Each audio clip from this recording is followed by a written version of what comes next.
Hello everyone. आज हम लोग change in quantity demand and change in demand, मांगी गई मात्रा में परिवर्तन और मांग में परिवर्तन को समझेंगे। इसमें हम लोग समझेंगे कि मांगी गई मात्रा में परिवर्तन और मांग में परिवर्तन क्या होता है, कितने प्रकार का होता है और उसका ग्राफ कैसे बनता है। स्टार्ट करते हैं। मैं हूँ प्रिया और स्वागत है आप सभी का मेरे चैनल इकोनॉमिक्स अड्डा विद प्रिया में। इस लेक्चर को स्टार्ट करने से पहले आप इस वीडियो को लाइक और शेयर जरूर कर दीजिएगा और अगर आप इस चैनल में न्यू होंगे तो इस चैनल को सब्सक्राइब जरूर कीजिएगा। Let's begin. हमारा पहला टॉपिक है चेंज इन क्वांटिटी डिमांड, मांगी गई मात्रा में परिवर्तन। इसका दूसरा नाम होता है movement along same demand curve, एक ही मांग वक्र पर संचलन। इसमें एक ही डिमांड कर्व बनता है और क्वांटिटी डिमांड का मूवमेंट इसी डिमांड कर्व में होता है। कभी बिंदु ऊपर की ओर बनेगा तो कभी नीचे की ओर। इसका डेफिनेशन है जब कम या उच्च कीमत पर अधिक या कम की मांग की जाती है तो इसे मांगी गई मात्रा में परिवर्तन अथवा एक ही मांग वक्र पर संचलन कहा जाता है। इसका मतलब है जब वस्तु का कीमत कम होगा तो हम लोग ज्यादा वस्तु का मांग करेंगे और इसका विपरीत जब वस्तु का कीमत ज्यादा होगा तो हम लोग कम वस्तु का मांग करेंगे। तो इसी को हम लोग मांगी गई मात्रा में परिवर्तन कहेंगे या एक ही मांग वक्र पर संचलन कहेंगे।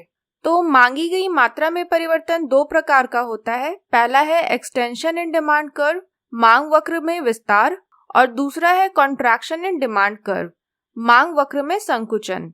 इसको हम लोग एक एक करके समझते हैं कि ये क्या है। तो पहला है एक्सटेंशन या एक्सपेंशन इन डिमांड कर्व, मांग वक्र में विस्तार। अन्य बातों के समान रहने पर जब किसी वस्तु की कम कीमत पर अधिक मांग की जाती है तो इसे मांग वक्र में विस्तार कहा जाता है। इसका मतलब है कि मांग को प्रभावित करने वाला जितना भी कारक है कीमत को छोड़ करके वो स्थिर रहेगा।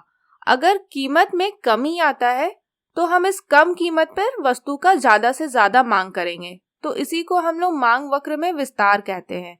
जैसे कि यहाँ गेहूं है, अगर गेहूं का कीमत कम हो जाता है तो इस कम कीमत पर हम गेहूं का डिमांड को क्या करेंगे, वो हम ज्यादा कर देंगे। तो इसी को मांग वक्र में विस्तार कहा जाता है। इसका ग्राफ कुछ ऐसे बनेगा। इसका ग्राफ हम लोग टेबल की मदद से बनाएंगे। एक तरफ कीमत लिखा हुआ है और एक तरफ क्वांटिटी डिमांड लिखा हुआ है कि कितना हम क्वांटिटी डिमांड किए हैं उस कीमत पे।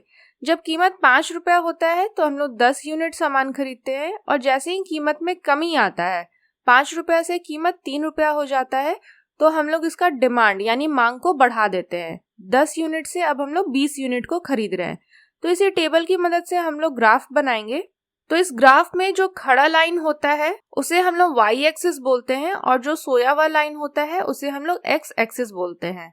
y एक्सिस में हम लोग कीमत को दर्शाएंगे और x एक्सिस में हम लोग क्वांटिटी डिमांड को दर्शाएंगे। तो यहाँ पे जब 5 रुपया कीमत होता है तो हम लोग 10 क्वांटिटी को खरीदते हैं। तो y एक्सिस में जहाँ पे 5 है वहां से हम लोगों को सीधा लाइन लेकर के आना है और x एक्सिस में जहाँ 10 है वहां से हमें सीधा लाइन लेकर के आना है और ये दोनों लाइन जहाँ पे मिले वहां पे हमें एक बिंदु बना देना है। उसके बाद जब 3 रुपया कीमत हो जाता है तो हम लोग उसका 20 यूनिट सामान खरीदते हैं। तो जहाँ पे 3 रुपया कीमत है वहां से हमें डॉटेड लाइन लेकर के आना है और जहाँ पे 20 है वहां से हमें डॉटेड लाइन लेकर के आना है। ये दोनों लाइन जहाँ पे मिलेगा वहां हमें एक बिंदु बना देना है और फिर ये दोनों बिंदु को हम लोगों को आपस में एक लाइन से जोड़ देना है। तो ये ग्राफ जो बनेगा इसे हम लोग मांग वक्र में विस्तार कहेंगे।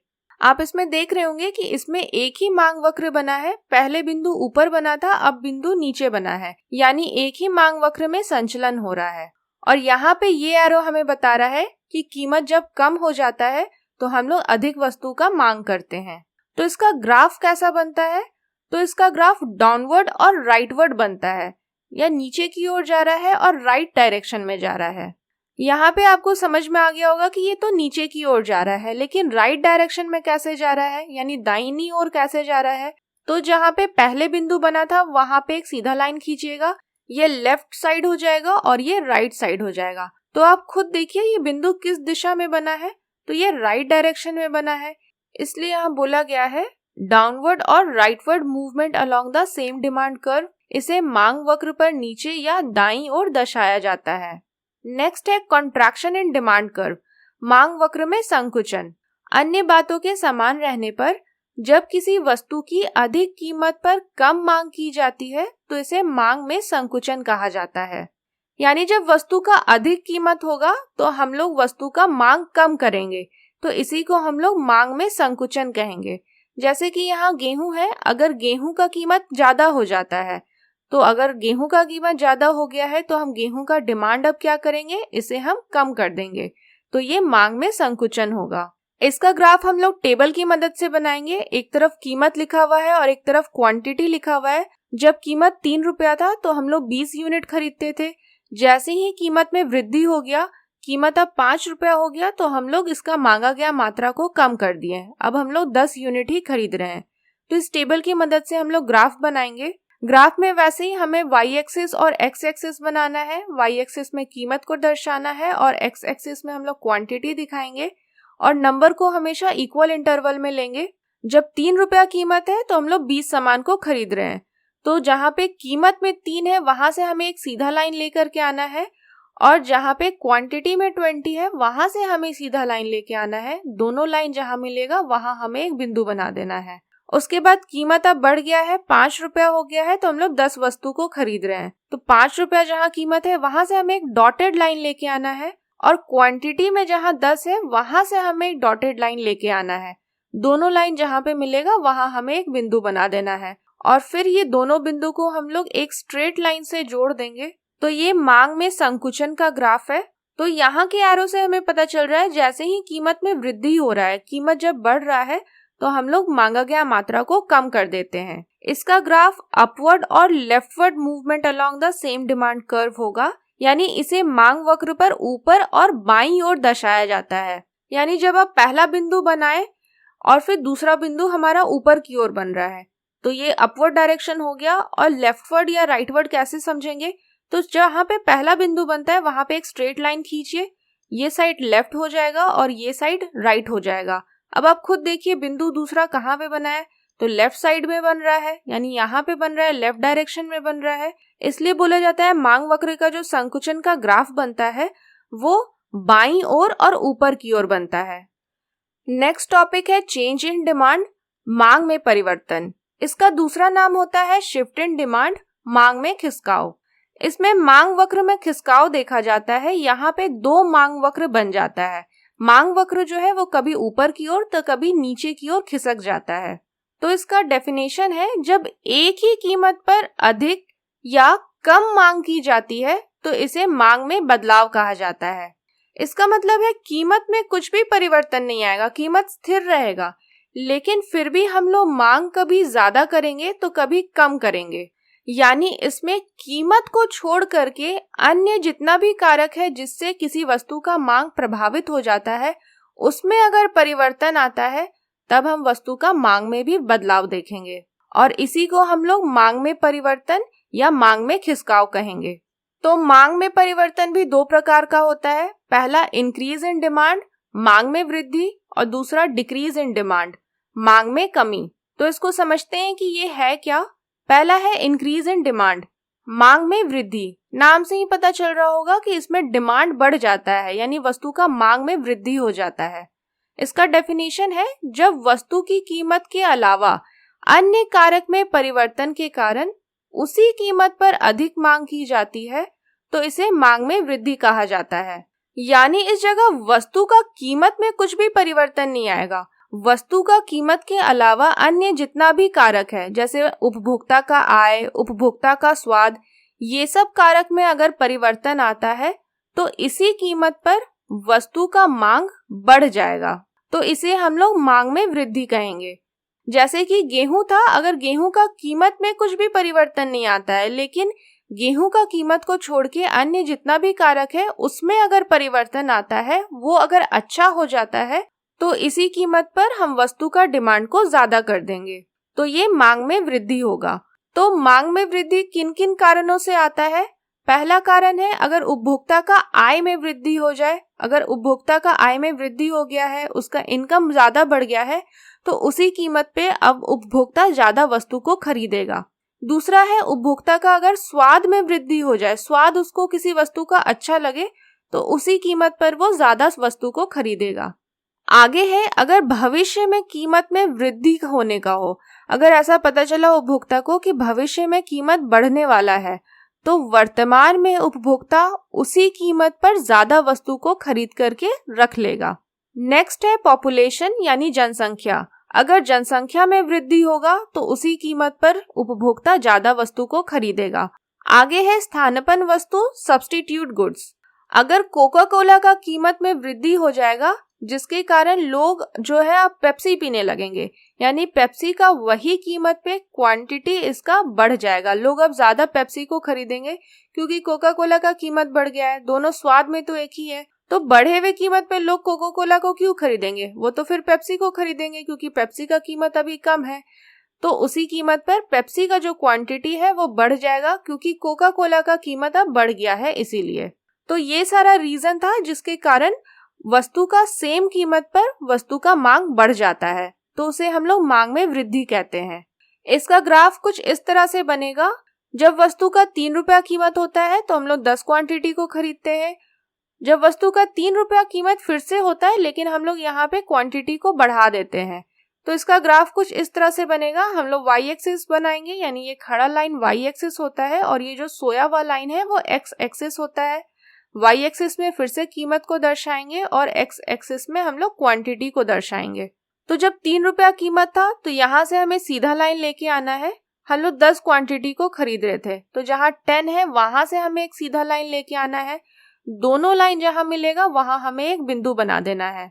आगे है, जब 3 रुपया कीमत था तो हम लोग 20 क्वांटिटी को खरीद रहे थे, तो जहां 3 रुपया कीमत है वहां से हमें फिर से लाइन लेके आगे बढ़ाना है और जहां पे 20 क्वांटिटी है वहां से हमें डॉटेड लाइन लेकर के आगे बढ़ाना है।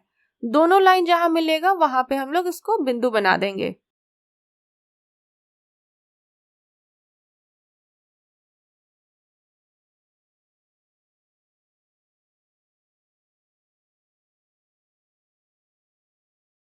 क्रॉस करवाएंगे। तो मांग में वृद्धि का ग्राफ कुछ इस तरह से बनेगा। इसको रिप्रेजेंट किया जाता है बाय अ राइटवर्ड और upward shift in demand curve, यानी मांग वक्र दाहिनी ओर राइट साइड में शिफ्ट कर जाएगा और ऊपर की ओर शिफ्ट कर जाएगा। आप देखेंगे यहाँ पे मांग वक्र बना हुआ है ये सीधा, और उसके ऊपर में बना है ये नया मांग वक्र, इसलिए बोला जा रहा है कि मांग वक्र ऊपर की ओर बनेगा और दाहिनी ओर बनेगा, राइट साइड में बनेगा। आखिरी है डिक्रीज इन डिमांड, मांग में कमी। इसके नाम से ही पता चल रहा होगा कि मांगा गया मात्रा में यहाँ पे कमी आता है। जब वस्तु की कीमत के अलावा अन्य कारक में परिवर्तन के कारण उसी कीमत पर कम मांग की जाती है तो इसे मांग में कमी कहा जाता है। इसका मतलब इसमें भी वस्तु का कीमत में कुछ भी परिवर्तन नहीं आएगा। वस्तु का कीमत के अलावा अन्य जितना भी कारक है जिसके कारण मांग प्रभावित हो जाता है उसमें अगर परिवर्तन आता है तो इसी कीमत पे हम लोग वस्तु का मांगा गया मात्रा को कम कर देंगे, तो इसे हम लोग मांग में कमी कहेंगे। जैसे कि अगर कोई वस्तु है और उपभोक्ता का आय में अगर कमी आया है तो उसी कीमत पर अब उपभोक्ता वस्तु का मांग कम करेगा क्योंकि उपभोक्ता अब उस वस्तु को खरीदने के सक्षम में नहीं है, तो इसे हम लोग मांग में कमी कहेंगे। तो मांग में कमी आने का क्या क्या रीजन है? तो पहला है उपभोक्ता का इनकम। अगर उपभोक्ता का इनकम अब कम हो जाए तो उपभोक्ता उसी कीमत पर अब कम वस्तु को खरीदेगा। आगे है स्वाद। अगर उपभोक्ता को वस्तु का स्वाद अगर अच्छा नहीं लगेगा तो उसी कीमत पर वो कम वस्तु को खरीदेगा क्योंकि उसको उसका स्वाद अच्छा नहीं लगा है। नेक्स्ट है कि अगर भविष्य में वस्तु का कीमत कम होने का रहे तब, यानी अगर आपको पता चला कि भविष्य में वस्तु का कीमत कम होने वाला है तो वर्तमान में हम वस्तु का क्वांटिटी को कम खरीदेंगे ताकि हम भविष्य में उसको खरीदें और हमें फायदा हो। अगला है जनसंख्या। अगर जनसंख्या कम हो जाता है तो उसी कीमत पर कम वस्तु का मांग होगा। नेक्स्ट है स्थानापन्न वस्तु सब्स्टिट्यूट गुड्स। इसके केस में अगर इस बार कोका कोला का कीमत में कमी आ जाए तो उपभोक्ता पेप्सी नहीं पिएंगे, अब लोग कोका कोला को पीने लगेंगे। तो यहाँ पे क्या हुआ, कोका कोला का कीमत में तो परिवर्तन नहीं आया, वही कीमत था, लेकिन फिर भी उसका क्वांटिटी डिमांड कम हो गया। तो ये सारा रीजन था जिसके कारण वस्तु का वही कीमत पर उसका मांग कम हो जाता है। तो उसे हम लोग मांग में कमी कहेंगे। इसका ग्राफ कुछ इस तरह से बनेगा, जब 3 रुपया कीमत था तो 20 सामान को खरीदते थे, अब कीमत वही है लेकिन हम लोग कम सामान को खरीद रहे हैं। तो फिर से वाई एक्सिस और आपको एक्स एक्सिस बनाना है। वाई एक्सिस में कीमत को दर्शाना है और एक्स एक्सिस में क्वांटिटी को। जहाँ पे 3 रुपया कीमत था वहां से हमें सीधा लाइन लेकर के आना है, और 20 जहाँ पे क्वांटिटी था वहां से हमें सीधा लाइन लेकर के आना है। दोनों लाइन जहाँ मिलेगा वहां हमें एक बिंदु बना देना है। फिर वैसे ही है, जब 3 रुपया कीमत था तो हम लोग 10 यूनिट को खरीद रहे थे, तो जहाँ पे 3 रुपया कीमत है लाइन तो आया हुआ है, 10 जहाँ पे यूनिट है वहां से हमें डॉटेड लाइन लेकर के आना है। दोनों लाइन जहाँ मिलेगा वहां पे एक बिंदु बना देना है, और दोनों बिंदु से हम लोगों को डिमांड कर्व को क्रॉस करवाना है। तो जो पहला बिंदु बनेगा वहां से हम लोग कंटिन्यू डिमांड कर्व को क्रॉस करवाएंगे, और जहाँ पे बाद में बिंदु बनेगा वहां पे हम लोग डॉटेड लाइन से डिमांड कर्व को क्रॉस करवाएंगे। तो इसका ग्राफ लेफ्टवर्ड और डाउनवर्ड बनेगा। तो लेफ्टवर्ड कैसे, जहाँ पे शुरू में बिंदु बना था वहां पे हम लोग लाइन खींचेंगे, ये डायरेक्शन लेफ्ट हो जाएगा और ये डायरेक्शन राइट हो जाएगा। तो आपको खुद पता चल रहा होगा कि ये लेफ्ट में कैसे बना, ये डाउनवर्ड कैसे बना। तो आप यहाँ खुद देखिए कि यहाँ पे डिमांड कर्व हमारा बना हुआ है, और नया डिमांड कर्व कहाँ बन रहा है, तो ये पुराना डिमांड कर्व के नीचे में बन रहा है, इसलिए यहाँ पे लिखा हुआ है लेफ्टवर्ड और डाउनवर्ड। तो मांग में कमी का ग्राफ लेफ्टवर्ड और डाउनवर्ड बनता है। प्रीवियस वीडियो का हमारा क्वेश्चन ऑफ द डे था, with a rise in price the demand for given goods, कीमत में वृद्धि के साथ गिवन वस्तुओं की मांग increases, decreases, remains constant both A and B, बढ़ती है, कम हो जाती है, स्थिर रहता है, दोनों ए और बी। तो इसका सही आंसर होगा ऑप्शन ए, इंक्रीजेस, बढ़ती है। आप लोगों में से बहुत सारे व्यूवर्स ने इसका सही आंसर दिया। आज का हमारा क्वेश्चन ऑफ द डे है, दिस ग्राफ रिप्रेजेंट, यह ग्राफ दर्शाता है। ये जो ग्राफ है ये क्या दर्शा रहा है, extension in demand curve, contraction in demand curve, increase in demand, decrease in demand, मांग वक्र में विस्तार, मांग वक्र में संकुचन, मांग में वृद्धि, मांग में कमी। आप इसका सही आंसर कमेंट बॉक्स में दीजिएगा। नेक्स्ट वीडियो में हम लोग very important topic elasticity of demand, मांग की लोच को समझेंगे। तो आज के लिए बस इतना ही। अगर आप मेरे से कनेक्टेड रहना चाहते हैं और वीडियो से रिलेटेड रेगुलर अपडेट लेना चाहते हैं तो मेरे फेसबुक और इंस्टाग्राम पेज को फॉलो जरूर कीजिएगा, लिंक डिस्क्रिप्शन में है। इस वीडियो के अलावा ऑलरेडी 2 प्लेलिस्ट बना हुआ है, आप उसको भी देखिएगा, उसका लिंक डिस्क्रिप्शन बॉक्स में है। और अगर आपको ये वीडियो अच्छा लगा होगा तो इस वीडियो को लाइक और शेयर जरूर कीजिएगा और मेरे चैनल को सब्सक्राइब जरूर कीजिएगा। Thank you everyone.